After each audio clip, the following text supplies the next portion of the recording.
How's it going? How's it going, builders? And today's topic is something different.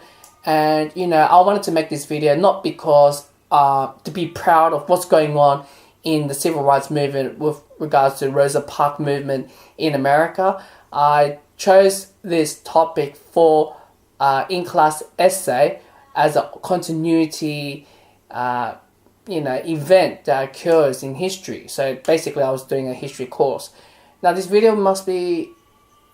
video is going to be really long, and if you guys do want to do an essay based on Rosa Parks, Montgomery Boycott, please do patiently, just to go through all my, if you guys are doing a Montgomery Boycott, civil rights, basically I'm going to cover the whole thing. So yeah, if this video is too long for you, don't bother. But I find it very fascinating and interesting. And let's go. Wow. Okay, civil rights movement in America begins after 13th, 14th, 15th Amendment passed through. Now, in 1860, Abraham Lincoln elected as the president. Beginning his term, a civil war happened, which started in 1861. Sorry, I don't have the dates, but you guys have the dates for you. As the war broke out, Abraham Lincoln introduced 13th Amendment. 13th Amendment is to free all slavery in America. So during the time there was a slavery, especially for African American, and abolish it to make America as powerful nation as one. And during the time, the Civil War is occurring where, in the political office, they're going on war, fighting for this amendment to pass through. And it did pass through on January 31st, 1865. And it was successful due to all the states voted in. So it's all counted by voting in. So the Civil War ended a couple months later on, but definitely I'll get you the dates. And on April 15, 1965, Abraham Lincoln attended a theater, Ford Theater, Washington, D.C. So he had his private room, a theater room, and he got assassinated by John Wilkes Booth.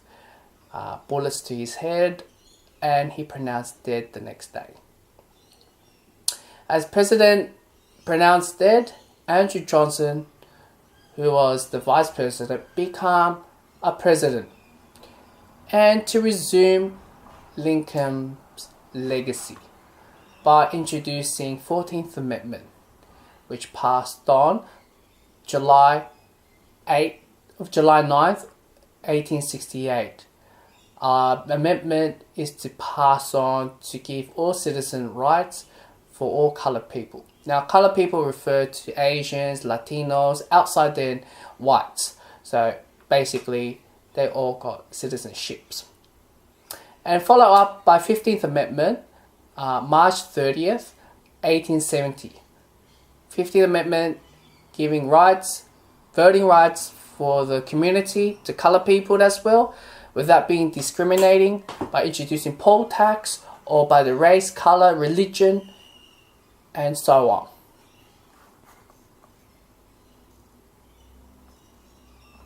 The Southern whites are still discriminating and consider colored people as second citizen, and they're trying to find a way to keep like colored people to keep separated. So in 1890s, the whites in southern states introduced a Jim Crow law, a law to keep colored people separated but equal. And therefore, it's usually introduced in southern states with a large immigration population, especially Louisiana, Georgia, Mississippi, South Carolina, Tennessee, Florida, and Alabama, which is southern states of America, if you guys are not familiar with it. Okay, so the law is particularly designed to keep white and colored people separated. Public segregation, water fountain, seating arrangement in public transport, restaurants, Medicare, doctors, and so on. Toilets as well. It's a bit strange why toilets. But yeah. The law also introduced a poll tax, which is paid to vote. The law knew colored people couldn't afford to pay to vote due to lower income than white people salary.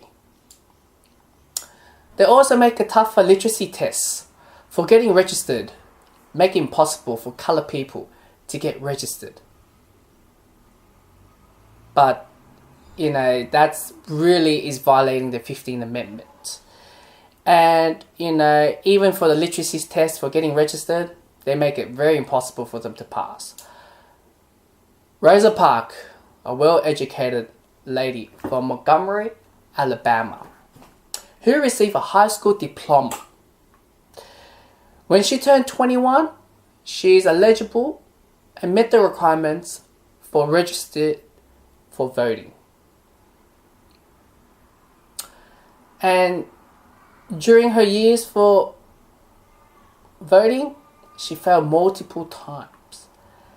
11 years later, she passed. She's allowed to vote at the age of 32. So it took her 11 years. So the Jim Crow law deliberately made her fail. And now she passed 11 years later on. Edgar Nixon, a union leader, who Parks worked for him in an NAACP. I don't know what's the stand for. Sorry about it. I'll put it up there.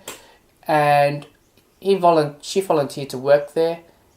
And also, Nixon introduced her a volunteering job as a porter in public trains. The role is required work in a public train, assist white people in the train.